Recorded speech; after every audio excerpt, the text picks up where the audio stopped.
Semoga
bisa berdiri anak-anak.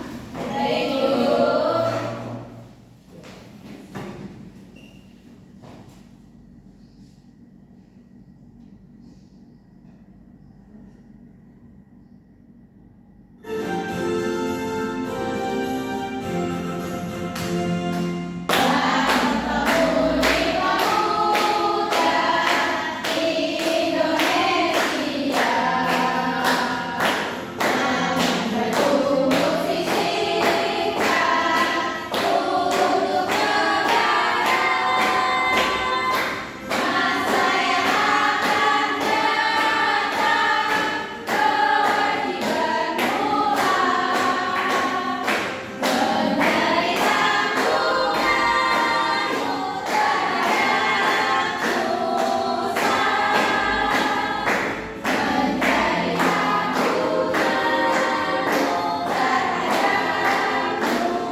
Baik, di sini kalian sudah tahu mau belajar apa? Belum. Di sini kita akan belajar mengenai mendengar kata bunyi. Adapun tujuan pembelajaran. Yang pertama, peserta didik melalui kegiatan LKM eksperimen sederhana dapat mengidentifikasi dan menjelaskan fenomena bunyi dalam kehidupan sehari-hari dengan tepat.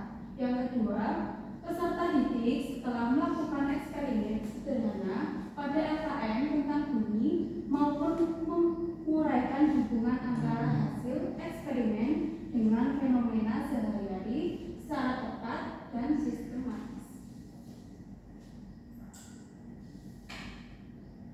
Coba kalian tutup kedua telinga, lalu lepas.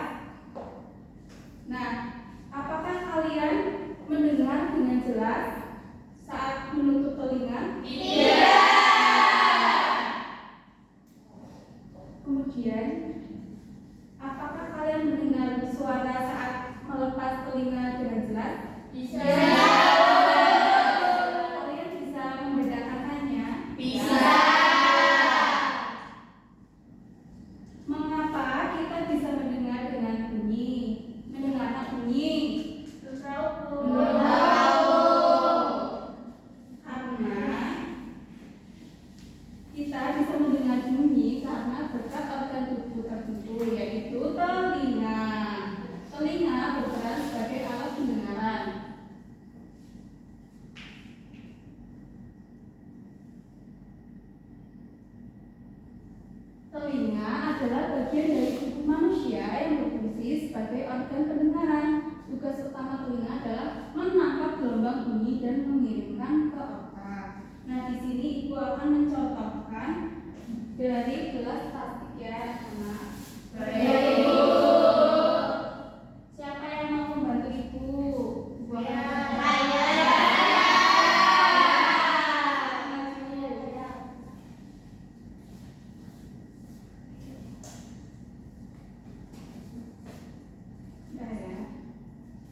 supaya lebih paham dari pembelajaran pada hari ini, Ibu akan menunjukkan video pembelajaran.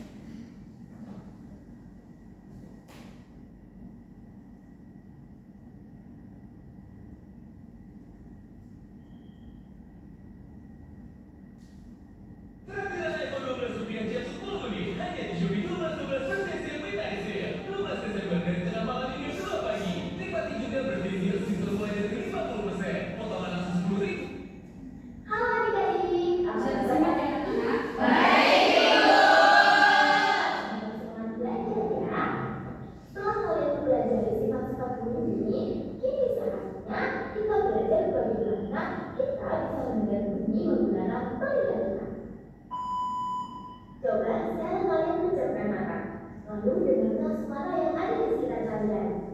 Suara apa aja ya yang kalian dengar? Mungkin suara burung, suara kendaraan lewat, atau suara orang yang berbicara. Nah, pernah nggak sih kalian bertanya-tanya kenapa ya kita bisa mendengarkan suara atau apa aja ya bagian-bagian dari telinga kita dan apa yang bisa membuat kita mendengar suara yang jauh maupun dekat? Yuk kita cari tahu bersama-sama. Telinga luar itu adalah bagian telinga yang bisa kita lihat dari luar. Contohnya seperti daun telinga. Nah, apa ya fungsinya?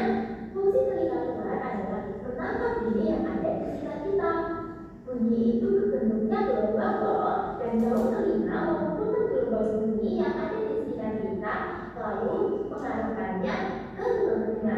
Setelah itu, gelombang bunyi masuk ke saluran telinga dan menuju ke dekat telinga.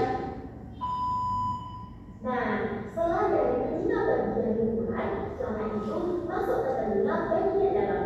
Di sini ada bagian penting, yaitu rumah siput atau disebut koklea. Fungsinya adalah untuk mengubah getaran bunyi menjadi sinyal listrik. Sinyal ini nantinya dikirim ke otak lewat saraf pendengaran.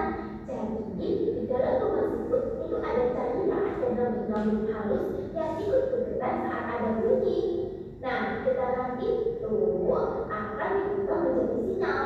Nah, baru otak kita bisa mengenali suara itu. Nah, sekarang kita simpulkan ya, proses mendengar terjadi seperti ini. Pertama, gelombang bunyi ditangkap oleh daun telinga atau telinga luar. Kemudian, bunyi masuk ke saluran telinga dan membuat telinga bergetar. Nah, yang ketiga, getaran diteruskan ke tulang-tulang kecil di telinga tengah.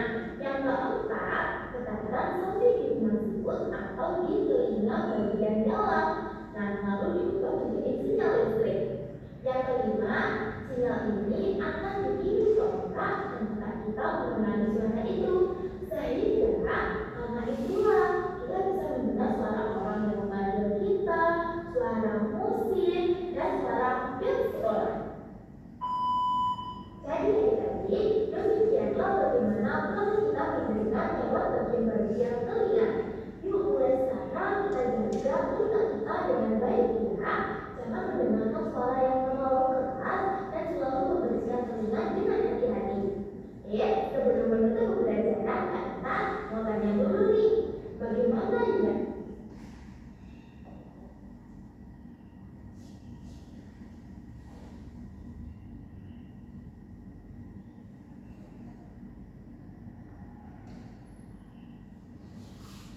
Nah, tadi kan sudah belajar mengenai video yang Ibu tunjukkan. Nah, sekarang ada bagian-bagian telinga, yaitu ada 3. Yang pertama, telinga bagian luar, telinga bagian tengah, dan telinga bagian dalam.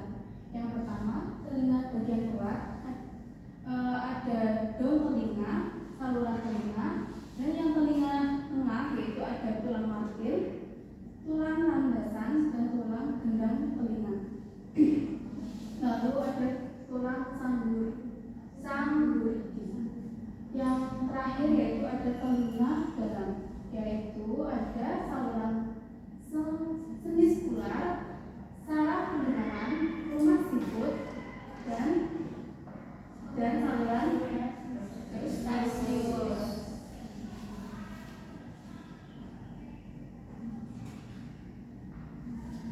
Bagian telinga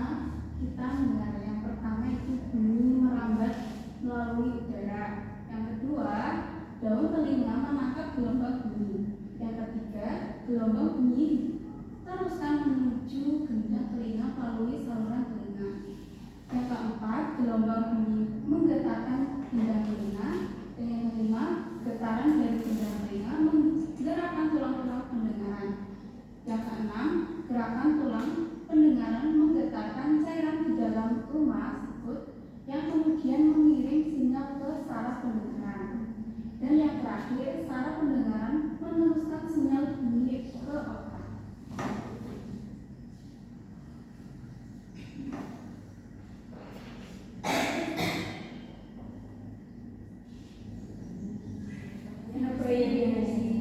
Suara keras, secara otomatis tangan kalian akan langsung otomatis menutup telinga.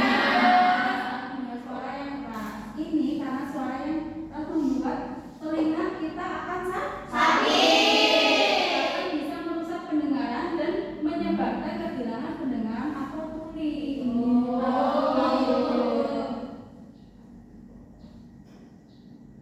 Nah, gangguan bagian telinga. Ada telinga luar dan telinga tengah. Gangguan di bagian ini menghambat bunyi menuju telinga dalam.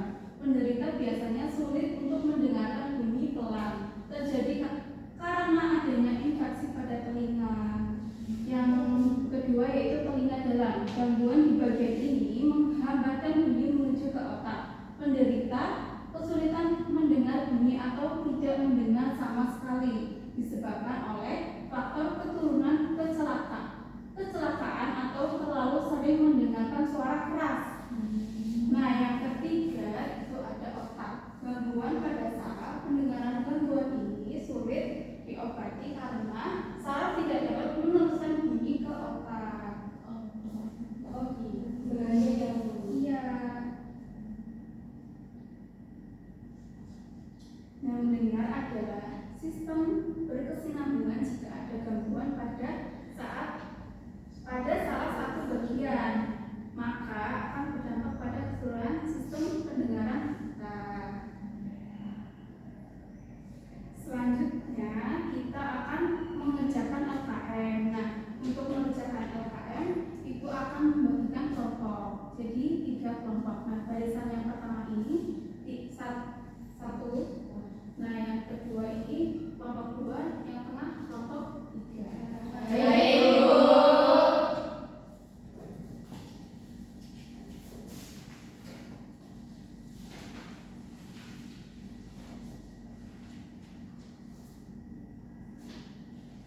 Ibu bagi anak-anak. Baik, Bu.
Sama yang ini yang sebelumnya kecil namanya tulang mata.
Nah, sekian dari Ibu pamit undur diri. Mohon maaf bila